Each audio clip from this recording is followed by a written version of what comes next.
Yang namanya orang cinta, Bunda sayang sama anak ya. Bunda pengen anaknya celaka apa selamat? Karena saking cintanya Allah sama kita, makanya Allah pengen kita selamat. Dikasih ujian.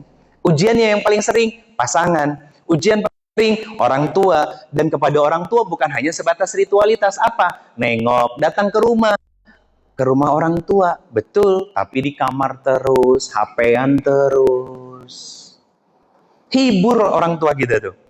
Kalau nggak bisa lama ke rumahnya, meminimalisir agar tidak melakukan hal yang seperti itu, ajak keluar. Kalau keluar juga ketika lagi makan, orang tua di depan, jangan HP-an juga. Ajak ngobrol.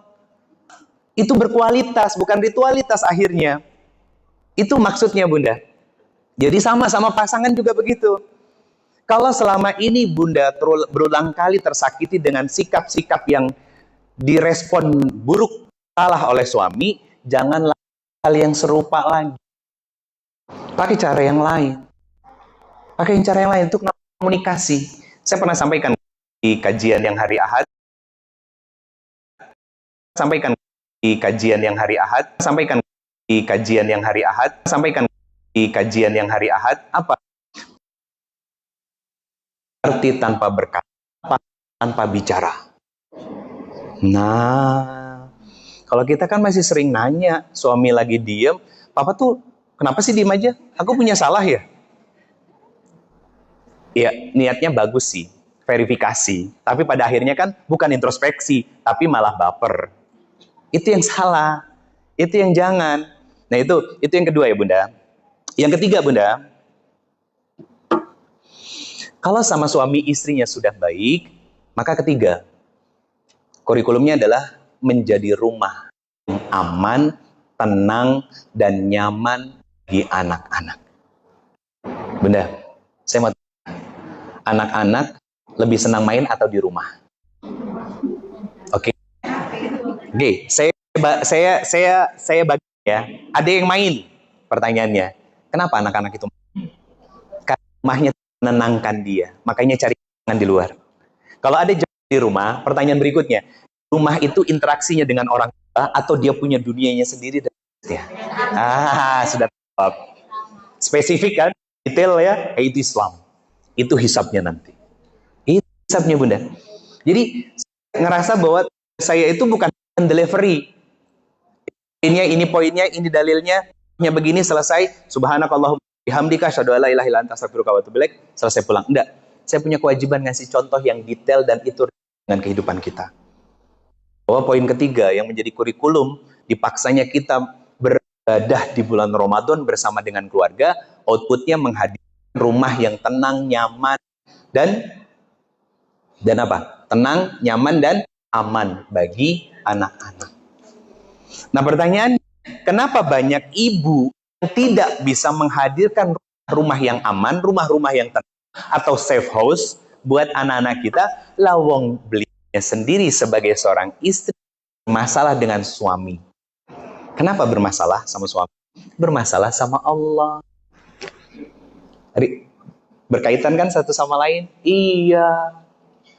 Berkaitan Bunda. Itu koreksi namanya.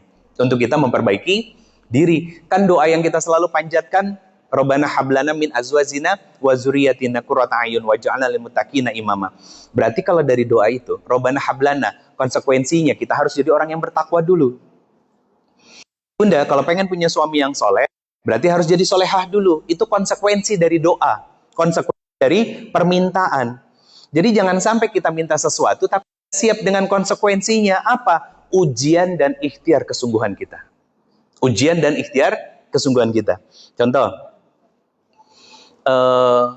kemarin teteh istri saya punya saudara baru. Qadarullah diuji sama suaminya. Anaknya, ada salah satu anak perempuannya.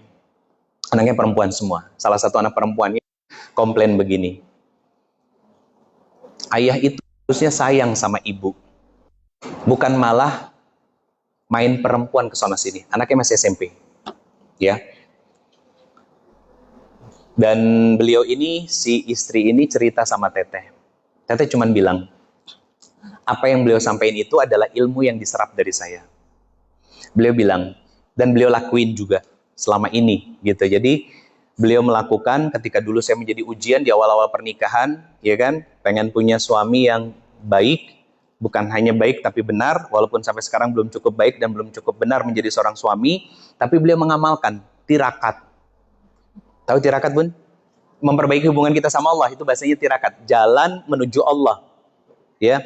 Itu dilakukan. Nih, Teteh bilang, Teteh tirakat deh.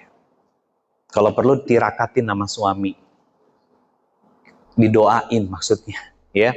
Biar itu dijaga Allah. Ini bukan konotasi negatif ya, yang berlebihan dalam amal, bukan. Tapi konotasinya lebih kepada menjadi seorang hamba yang layak di hadapan Allah mendapatkan suami yang lebih baik. Bukan suaminya diganti, tapi sikap perilaku suaminya dirubah menjadi lebih soleh. Maksudnya itu. Nah, masalahnya adalah kita cukup sabar enggak? Kebanyakan yang enggak. Makanya ditemenin sama Teteh tuh. Ketika ada gelisah mulai diuji lagi sama Allah lewat suami, dikuatin sama Teteh. Itu ujian awalnya. Setiap tangganya ada ujiannya. Nanti sampai di puncak, ya. Nanti sampai di puncak kebahagiaannya diberikan semuanya sama Allah. Kebahagiaannya diberikan semua sama Allah Subhanahu wa taala. Makanya saya pernah bilang di sini, Bunda, kalau diganti dengan wanita yang lain, banyak, Bunda. Dan itu mudah. Tapi pertanyaannya, yang banyak dan mudah ini apakah sesabar Teteh istri saya? Belum tentu. Belum tentu, Bunda. Saya bukan muji beliau karena lagi nonton live, bukan. Bukan, Bunda. Tapi memang ini kesadaran saya. Itu yang harus menjadi kesadaran bersama kita. Sebagai seorang hamba, biar dapat suami yang soleh, maka jadi solehah dulu. Ada dalilnya? Ada. Di sini ada yang belum nikah ya? Ada. Oh, gini. Kalau yang belum nikah, mohon maaf ya, sudah hampir selesai ngomongin keluarga. Yang belum nikah, jangan sibuk mencari, tapi sibuklah menjadi. Kalau mencari itu ada peluang salah, tapi menjadi itu pasti diberikan yang tepat oleh Allah Subhanahu wa taala. Kan sibuknya mencari, ya, mencarinya di media sosial. Ya kan? Ya kan banyak yang begitu. Bahkan ada di level-level tertentu yang pernah double sekarang jadi single gitu kan. Tulisannya apa? Terima kasih mantan karena kamu dulu, aku kuat sekarang. Iya. Di videonya kamera depan disimpan di samping mobil sambil nyetir gitu kan. Atau di kameranya di belakang gitu biar kelihatan dari ke depannya gitu kan. Lagi julid, Bunda. Tapi secara psikologi itu terbaca arahnya ke situ. Arahnya ke situ. Kan ada alatnya sekarang untuk membaca hal-hal seperti itu kan. Nah, kan innamal a'malu binniyat itu urusan Anda sama Allah. Tapi pada faktanya yang begitu-begitu kebanyakan yang datang bukan kakap, suami yang soleh, bukan, buaya rambutnya hitam, gadun. Beneran, Bunda. Apalagi kalau ada gambar anaknya gitu ya, dipromosi di media sosial. Nah, kamu harus kuat karena mama akan berusaha untuk kuat. Tumbuhlah besar, tumbuhlah hebat. Muncul kan? Assalamualaikum, Masya Allah Mbak, jadi ibu hebat, pasti anaknya bahagia. Ya. Banyak kan yang begitu? Banyak, itu polanya, Bunda. Bunda lagi sebel sama suami, dead story, teman kuliah, teman SMA, laki-laki, apalagi mantan. Kamu lagi kenapa? Itu jalan setan, Bunda. Itu jalan setan. Hati-hati. Beneran, Bunda. Saya menyampaikan itu karena kasus yang banyak terjadi. Itu polanya seperti itu. Wala tatabi'u khutuwati syaitan. Jangan diikutin. Jangan diikutin. Makanya dimulai itu dari hubungan kita yang dekat sama Allah. Bukan hanya ritualitas. Bukan hanya jumlah. Bunda, ada seorang Arab Badui datang ke Rasulullah. Ini satu poin lagi terakhir. Nanti saya kurang lebih sekitar 10 menit lagi ya. Nanti sesi tanya jawab. Tadi saya mulai dari jam 9 rapat kurang lebih, Bunda. Genapkan jadi 1,5 jam. Biar selesai, Bunda juga paham, setiap poinnya juga bisa jadi koreksian diri dan juga catatan yang siap diamalkan. Ada seorang Arab Badui datang ke Rasulullah. Ya Rasulullah, ajarkan saya satu amalan yang dengan amalan itu saya bisa masuk surga. Nggak apa-apa deh surga paling bawah, yang penting saya masuk surga. Kata Arab Badui.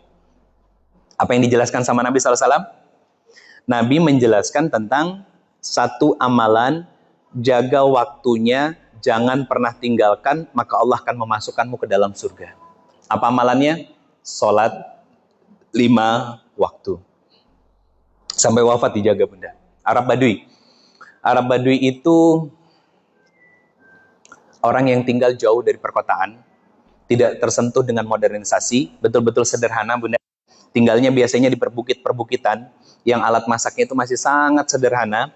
Bahkan mereka orang yang ahli survive daripada kita. Pakai apinya bisa pakai batu, dan lain sebagainya. Tapi pengen masuk surga. Nah sekarang saya mau tanya, bunda, pengen masuk surga apa neraka? Jawab yang jujur, pengen masuk surga apa neraka? Pengen masuk surga ya. Sekarang raba diri kita, sholatnya, sedekah yang gak seberapa, ilmu yang masih kadang bolong-bolong diamalkan, ngaji Quran khatam juga, sekedar lewat, dan atau bahkan jarang-jarang. Kira-kira bakal masuk surga langsung atau masuk surga tapi transit? Maka sudah keukur ya diri kita ya.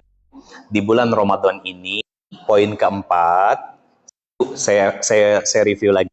Perbaiki niat dan hati kita dalam beramal. Berarti memperbaiki hubungan kita dengan Allah. Yang kedua, perbaiki hubungan kita dengan pasangan.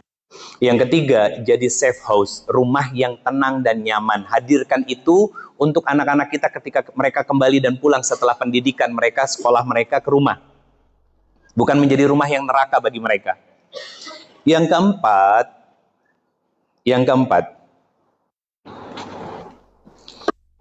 jadi rumah untuk bertumbuh bersama dengan keluarga. Artinya, kalau kita sudah mampu menjaga emosi dalam diri, kontrol perasaan kita, lebih soft spoken, menasehati anak, pakai sabar. Ngingetin suami, pasti sabar. Itu rumah bertumbuh. Bukan pakai teriakan. Mah kok papa nggak dibangunin sih, kan bentar lagi subuh, nanti papa kesiangan. Papa kamu susah dibangunin, udah biarin aja. Nah, berarti belum selesai, karena dia selalu takut terluka dan takut dipaksakan sama suami. Ya, kan yang salah suami, Ustadz nggak gitu kan? Ya kan nggak ada suaminya juga sekarang bunda, saya nggak bisa nasehatin. Yang saya nasihatin bunda-bunda, untuk apa? Melihat itu sebagai peluang pahala. Sama seperti di pagi hari ketika ngelihat anduk suami di lantai atau di atas kasur. Betul kan?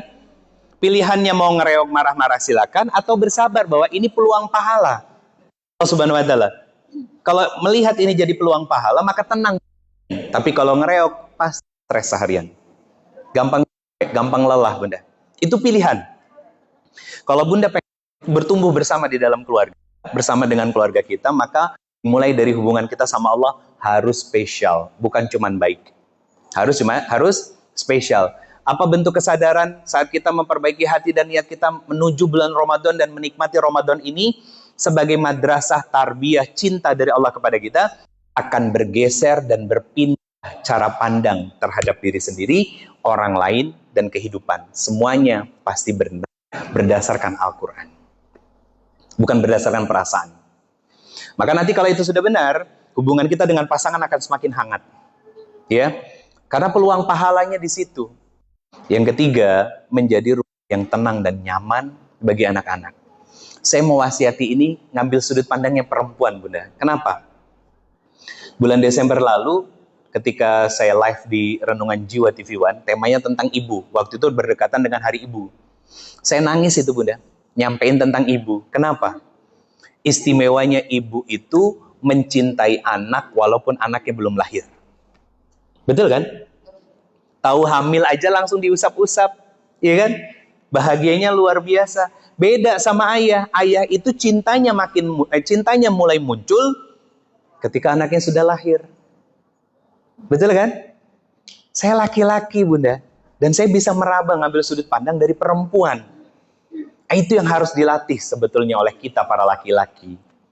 Biar bisa memperlakukan perempuan selayaknya dia harus diperlakukan. Sebagaimana Nabi memperlakukan para istri-istrinya dan ummahat yang lainnya dengan cara yang ahsan, dengan cara yang ihsan. Nabi kan mengenal, Bunda. Siapapun yang bertemu dan ditatap dan dilihat oleh Nabi sallallahu alaihi wasallam. Itu istimewanya beliau. Kalau ilmu sekarang disebut dengan ilmu psikologi. Nabi the master of psychology. Masternya, Bunda. Karena Nabi tahu kapan harus bicara, kapan harus diam. Dan Nabi tahu bicara dengan siapa, apa yang harus disampaikan. Itu Nabi. Jadi kalau belajar tentang psikologi, ambil contohnya Nabi SAW. Itu istimewa. Nah, masalahnya kan nggak semuanya siap. Siap apa? Bukan untuk nggak siap untuk belajar, tapi nggak siap untuk membuka literasi klasiknya. Betul kan?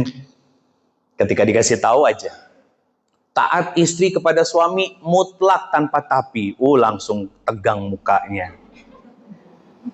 Kan perintah Allah kan? Benar. Saya ingat satu video dari salah seorang guru kita. Beliau bilang, saya tuh iri ketika membaca literasi para wanita itu mudah masuk surga. Tapi bukan berarti saya iri pengen jadi perempuan, kata beliau. Saya iri karena perempuan itu begitu mudahnya masuk surganya Allah Subhanahu wa Ta'ala hanya bermodalkan 4 amalan. Salah satunya sholat 5 waktu, puasa Ramadan, taat kepada suami, jaga kehormatan. That's it, selesai. Tapi kami akan dihisap tentang pekerjaan, tentang harta, tentang pendidikan, tentang anak, ya. Kami para suami, Bunda. Kami. Tapi di balik itu ada nasihat dari Rasulullah kepada kami para laki-laki bahwa perempuan itu fitrahnya bengkok. Bengkok. Ngerasa kebengkokan diri? Kadang kalau lagi sadar ngerasa Ustaz. Semoga sadar selalu ya. Bengkok. Salah satu bentuk kebengkokan istri apa? Mau salah, mau benar, ngambek. Urusan benar itu belakangan. Ngambek dulu pokoknya. Ya. Nanti kalau ketahuan kalau kita yang salah akhirnya ngeles. Nah gitu, nyari alibi. Itu bengkoknya kita, perempuan. Maaf, bengkoknya bunda, perempuan, bukan kita, saya laki-laki, salah saya.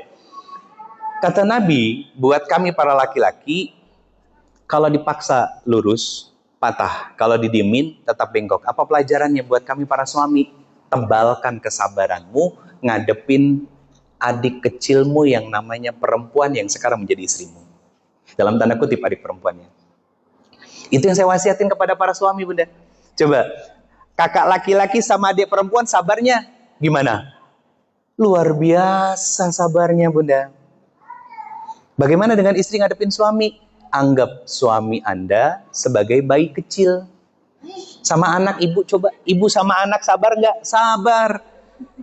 Dan yang bahayanya apa? Lebih susah nasihatin anak mertua daripada anak sendiri. Maka jangan menasihati secara langsung. Minta Allah yang melembutkan hatinya, biar setiap pesan yang kita sampaikan kepada pasangan juga makin baik. Lagi-lagi ke Allah, Bunda. Saya tutup dengan satu ayat. Buka surat Muhammad. Ayat ke-7. Ya ayyuhallazina in tansurullah wa yansurkum wa yusabbit aqdamakum.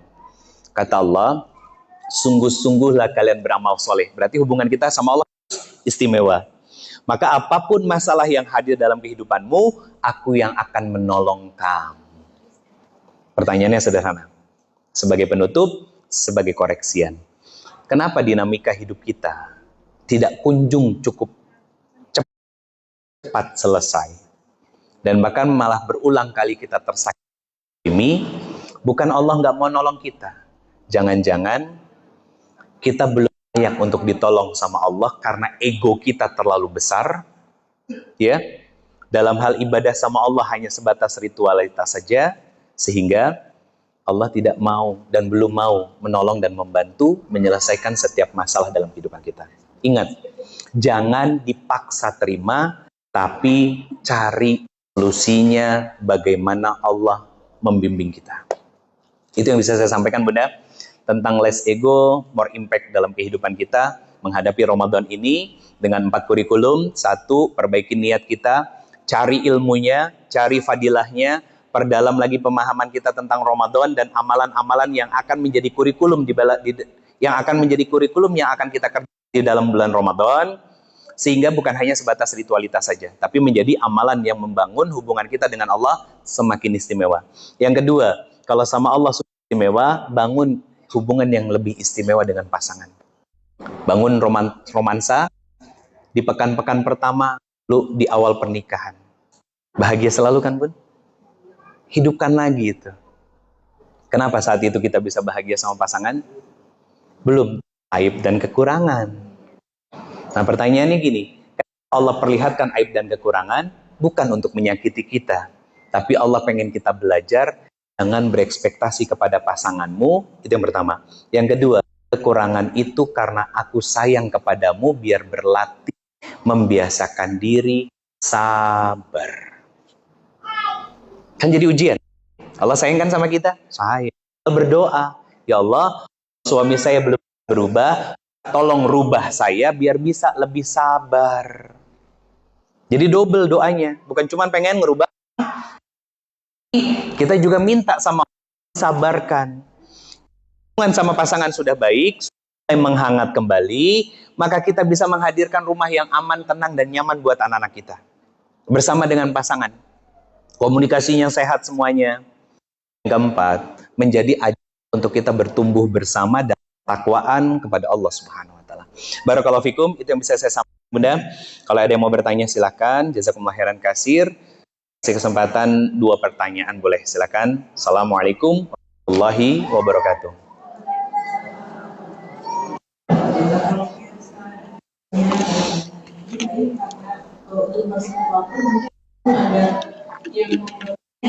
Itu Bunda, pojok 1.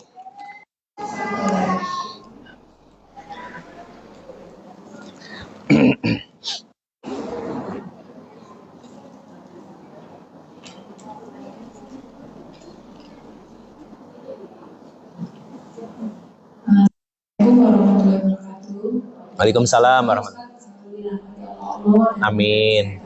Makasih banyak Bunda. Saya mau tanya, kan ada dalam hadis banyak anak laki namanya milik ibunya. Tadi saya dengar Ustaz, ya memang itu hati seorang ibu ada jelas yang Ustaz. Walaupun saya tahu konteksnya harus memasang, tetap harus kita minta sama Allah, jangan kasih rasa cemburu sama mantu gitu ya. Tapi itu kan manusia yang dia saja. Nah, bagaimana Ustaz caranya? Supaya jangan gimana Ustaz? Jangan cemburu berlebihan. Iya, ini pertanyaan. Waalaikumsalam warahmatullahi wabarakatuh. Ini pertanyaan mewakili banyak ibu-ibu. Pertanyaan saya sederhana. Anak laki-laki yang diamanahkan kepada kita. Ustaz, maaf sebentar. Iya, benar. Saya sebenarnya sayang banget sama dia, orang saya kan punya perempuan. Oh gitu. Nah, justru malah, alhamdulillah. Makasih udah dibuka jujur Bunda ya. Justru malah harusnya makin bahagia karena dikasih anak perempuan sama Allah yang merupakan istri dari anak kita. Kuncinya saya titip pesan, jangan pernah bikin border tentang mantu dan anak sendiri. Jangan. Walaupun statusnya mantu, dia anaknya kita, anak ideologis, anak biologis yang menikah dengan anak-anak kita. Bu, tolong deh, jangan jadi saingan sama menantu. Satu itu. Yang kedua, saya mau tanya, nih yang katanya anak kita sayang nih, mau laki-laki atau perempuan, itu anaknya kita, beneran anaknya kita, atau Allah titipkan? Allah titipin, cuman statusnya anak kita, iya kan? Itu yang sering kita lupa. Allah titipin, Allah ambil dengan kehidupannya. Ini saya ngomong kayak begini menguatkan hati saya sendiri, Bunda, serius. Loh, saya punya anak gadis satu-satunya yang sebentar lagi kemungkinan akan masuk pondok pesantren. Modal berdua sama Teteh kan. Nah, maksud saya gini. Bahkan nanti saya akan ada di fase seperti yang mungkin Bunda rasakan gitu ya.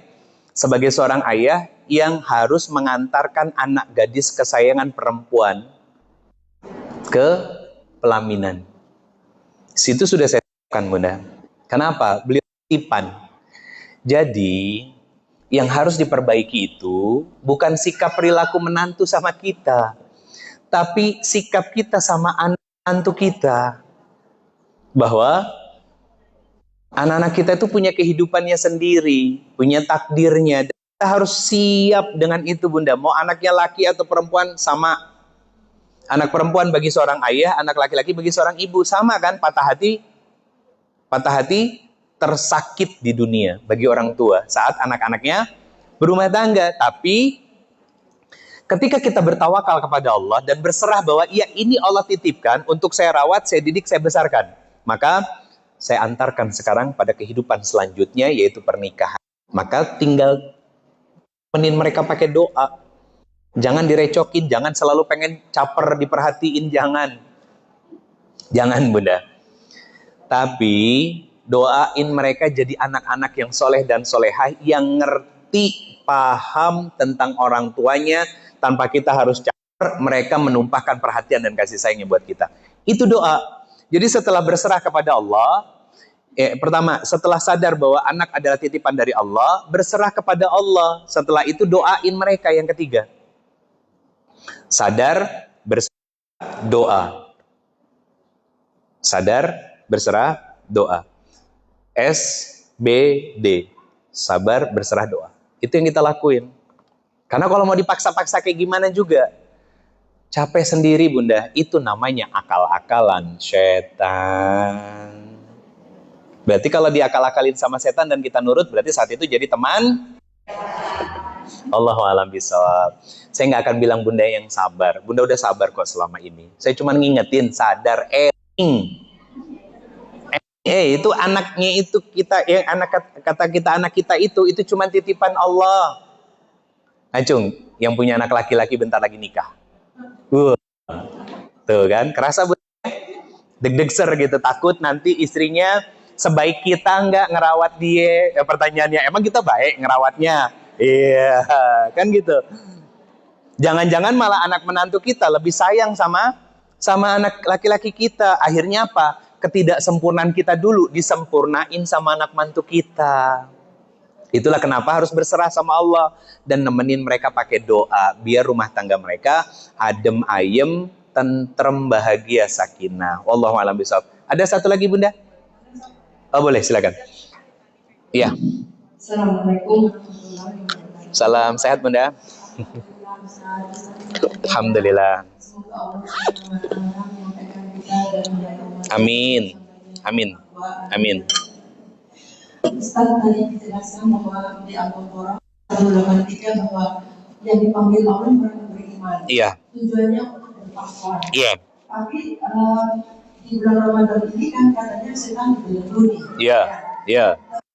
Bagaimana kita untuk menuju ketakwaan, sedangkan hal itu orang sendiri bahwa orang bertakwa itu satu tempat adalah orang-orang yang menginfakkan hartanya. Allazina yunfikuna fi sarai wad dharra. Menahan amarah. Itu yang susah saat ini dalam bulan puasa, menahan amarah dia. Terus yang memaafkan. Iya. Nah, bagaimana supaya puasa kita itu tidak sia-sia, mendapatkan lapar dahaga? Oke. Mungkin kita masih belum bisa menahan amarah itu, Ustaz. Nah, jadi itu setannya kenapa kita kok masih bisa marah gitu? Nah, itu pertanyaan saya begitu, Ustaz. Mohon petunjuknya. Assalamualaikum warahmatullahi wabarakatuh. Waalaikumsalam. Bunda. Itu pertanyaannya kayak gue banget gitu ya, gitu. Gini, satu hal yang harus kita tahu, pertama, setan itu bukan cuman jin. Iya, ngaku tuh. Setan yang manusia itu yang bahaya. Surat Al-An'am 6 ayatnya 112. Wasiat Allah tuh kepada para nabi dan rasul bahwa Allah akan menurunkan setan-setan sebagai pengganggu, wujudnya jin dan manusia. Sebagai pengganggu. Setan wujudnya manusia yang sebagai pengganggu dalam kehidupan konkret. Perilaku salah suami, jengkel buat kita kan, ngeganggu hati yang lagi pengen khusyuk ya. Perilaku kita salah juga sama suami, itu jadi setan wujudnya manusia, tapi bukan konotasi negatif ya Bunda ya. Yarhamkumullah. Setan maksud di sini ada sifat-sifat yang buruk yang melekat di dalam diri kita. Pertanyaannya gini, kenapa sifat-sifat itu ada? Aduh, ini dijelasin lagi nih Bunda. Saya pengen sedikit komprehensif deh, biar make sense. Islam itu komprehensif Bunda. Buka Quran surat sebentar. Ini ada kaitannya soalnya. Yang bahasan sekarang disebut dengan istilah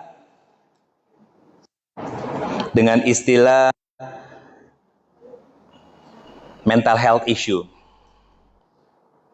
Buka Quran surat Az-Zukhruf Bunda. Surat ke-43 ayat 36. Nah, lihat ayatnya. Wa may ya'shu an dzikri rahman, barang siapa yang mengendorkan ikatannya dengan Allah yang Maha Pengasih lagi Maha Penyayang itu. Apa definisi mengendorkan ikatan antara dengan Allah? Ibadahnya mulai hilang ruhnya. Apa maksud ibadah mulai hilang ruhnya? Hanya sebatas ritualitas saja. Maka pertanyaannya, siapa yang menjadi teman kita saat itu berdasarkan ayat ini? Qarin. Disebut sama Allah Qarin. Bukan syaitan doang. Siapa Qarin ini? Setan dari golongan jin yang Allah ciptakan sejak pertama kali kita lahir sampai sedewasa ini. Dan dia merekam bukan hanya sekedar kehidupan kita, tapi setiap luka, kecewa, sakit hati, trauma yang kita rasakan sejak kecil. Makanya Bunda kadang kalau lagi pengen marah itu dadanya panas, sesak, jengkel. Itu yuwaswisu fi sudurinas oleh Qarin. Karena apa? Dia masuk ke tangan, nggak bisa membawa tangan kita bermaksiat, masuk ke dalam peredaran darah, ke dalam hati, membisikkan rasa jengkel, rasa kesal. Kenapa? Itu namanya defensif karena sudah terlalu sering dulu punya trauma, disakiti, dilukai, mau dikecewakan lagi. Ketika anak seolah-olah perilaku sikap membuat kita kecewa, boom, meledak marah. Islam sekomprehensif itu. Yang bahasa keren sekarang disebut dengan istilah inner child. Kenapa? Ini contoh konkret lagi. Ada seorang suami, kayak contoh yang tadi saya ambil, selingkuh. Satu, dia punya luka kekecewaan karena nggak dekat dengan ayah. Satu itu. Jadi emosi dia. Emosinya dipendam. Kan Qarin tahu dia memendam emosi jengkelnya itu saat dia kecil, karena pengen dekat sama ayah, tapi ayahnya nggak mau dekat. Yang kedua, pernah melihat bapaknya melakukan hal yang sama seperti itu. Marah dia. Dia tahan. Setan tahu kan? Qarin tadi tahu Bunda. Bahkan dia terlintas pikiran, saya nggak mau melakukan hal yang sama kalau saya dewasa dan nanti saya menikah. Tapi pada faktanya, lukanya terlampau dalam, imannya tipis, setan mengambil alih, perilakunya mengulang perilaku yang dilakukan bapaknya dulu. Itu secara komprehensif Islamnya begitu Bunda. Bangga loh kita sama Islam sebetulnya. Wa may ya'shu min an dzikri rahman, ketika kita ikatannya sama Allah melemah. Ada satu kitab, saya lupa, lagi saya selesaiin bacaannya. Itu seorang ulama abad pertengahan yang bikin materi ilmu yang disampaikan itu tentang mental health issue, dan dia ngomongin tentang hal ini. Ketika saya beli, Bunda, beli itu sekitar 2 bulanan yang lalu. Begitu saya buka itu, Masya Allah Bunda, ngomongin tentang kolbu, ya, ngomongin tentang nafs, jiwa kita, ya, ngomongin tentang kedekatan kita sama Allah. Itu akhirnya gini Bunda, kenapa Allah isyaratkan dengan hubungan yang kita semakin renggang dengan Allah Subhanahu wa Ta'ala? Karena saat kita makin dekat sama Allah, ruh kita itu sehat. Kalau sehat, kuat nggak? Pasti kuat. Kuat ngapain? Kuat menahan diri dari bisikan setan. Yang akhirnya apa? Kebaikan yang muncul dari perilaku kita. Itu maksud dari kalimat saya, muncul bangun hubungan yang berkualitas antara kita dengan Allah. Karena nanti ego pasti akan tertekan. Itu kan yuwaswisu fi sudurinas, bisikan. Salah satu perilaku defensifnya kita. Nah, itu maksud dari ayat-ayat Allah. Jadi bukan hanya ngomongin ruh, tapi juga ngomongin perilaku Islam itu, Bunda. Bukan hanya sekadar teori, perbaiki hubungannya sama Allah, nanti kamu sabar. Bukan, Islam itu menjelaskan tentang tahapan proses, tentang how to-nya. Biar kita bisa menjadi hamba yang bertakwa tadi. Makanya saya jabarkan kan, satu, tentang ketenangan. Kenapa banyak kita yang overthinking, baperan, overload, ya, kemudian burnout dan lain sebagainya. Terkoreksi dari ayat ini karena kita jauh dari Quran. Bukan masalah khatam Qurannya, tapi tidak pernah mentadaburi Al-Quran lebih dalam. Betul kan? Itu maksudnya. Jadi ikatan kita sama Allah kendor. Siapa yang ngambil alih setelah itu? Setan. Setan di sini, karena semua setan dibelenggu, kata Nabi SAW, itu setan yang mana? Setan yang ada di dalam diri kita, namanya korin. Karena maksiat itu ada polanya, Bunda. Contoh begini. Bunda tipikal orang yang merasa mampu melakukan semuanya sendiri. Seolah-olah nggak butuh bantuan dari suami. Itu pola salah yang berulang bertahun-tahun. Akhirnya capek sendiri, lelah sendiri. Padahal, walaupun mungkin suami berpikirnya hanya 2, kita bisa berpikir sampai 10, tetap kasih ruang suami untuk terlibat ngasih masukan, walaupun kita tahu apa yang dikasih masukan dari suami itu kita sudah pikirkan dan akan kita lakukan. Artinya apa? Memberikan porsi sebagaimana mestinya, perannya. Lihat Khadijah. Khadijah dengan kesendiriannya, kaya raya, punya segalanya, begitu menjadi istri, kan semua tanggung jawabnya kepada suaminya. Iya kan? Pengelolaan harta, bisnisnya, dan lain sebagainya. Nah, peran itu maksud saya, yang harus dilakukan oleh kita para wanita, yang dulu pernah mandiri, sekarang jadi istri. Jangan terjebak pada hashtag independent woman. Sesat gitu. Beneran. Capek, burnout, Bunda. Lelah. Biar nggak lelah dan capek, kembali ke setelan awal. Kan dari dulu, dari zaman sekolah, ada sebuah ilmu dari Yunani yang kurang lebih terjemahannya kayak begini. Kalau orang nyakitin, saya harus balas sakitin lagi. Itu ilmu di beberapa pelajaran sekolah. Islam kan tidak seperti itu. Jadi kalau ditanya setan yang mana yang bikin kita bermaksiat, setan yang ada di dalam diri kita, namanya korin. Itu satu. Yang kedua, bagaimana menahan diri kita agar kita bisa menjadi orang yang bertakwa. Ciri orang yang bertakwa, allazina yunfikuna fisara'i wad-dara. Artinya apa? Punya kepekaan sosial, mudah meminta maaf, mampu menahan amarahnya. Maka dari surat Az-Zukhruf ayat ke-36 ini, agar kita jadi orang yang bertakwa, beramallah menggunakan iman dengan cara yang Allah tetapkan dan Allah inginkan. Contoh puasa. Gimana biar kita jadi orang yang bertakwa dalam berpuasa? Ayo jawab, Bunda. Saya kasih 500.000. Seriusan, Bunda. Jawabannya ada di ayatnya. Ya ayyuhallazina ma kutiba alaikumusiyam. Gimana caranya? Kutiba alal ladzina min qablikum la'allakum tattaqun. Bukankah orang-orang dulu berpuasa jadi orang yang bertakwa kan? Pakai cara mereka. Bukan hanya memuasakan dari lapar dan haus, tapi memuasakan diri kita. Apa maksud memuasakan diri kita? Tahan-tahan diri dari bersikap, berbuat, dan berucap yang buruk. Tahan, itu puasa namanya. Ustadz, saya mah nggak berucap, yang ngetik sama. Makanya puasanya orang dulu itu berarti mendidik kita untuk kontrol diri. Kalau sekarang dalam bermedia sosial. Dalam bermedia sosial.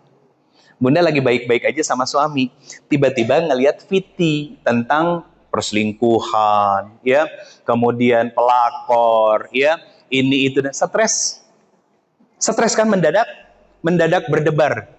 Langsung setan masuk ke otak kita. Ngapain? Mikir overthinking suami. Jangan-jangan laki gue, karena dimunculin ciri-cirinya gitu.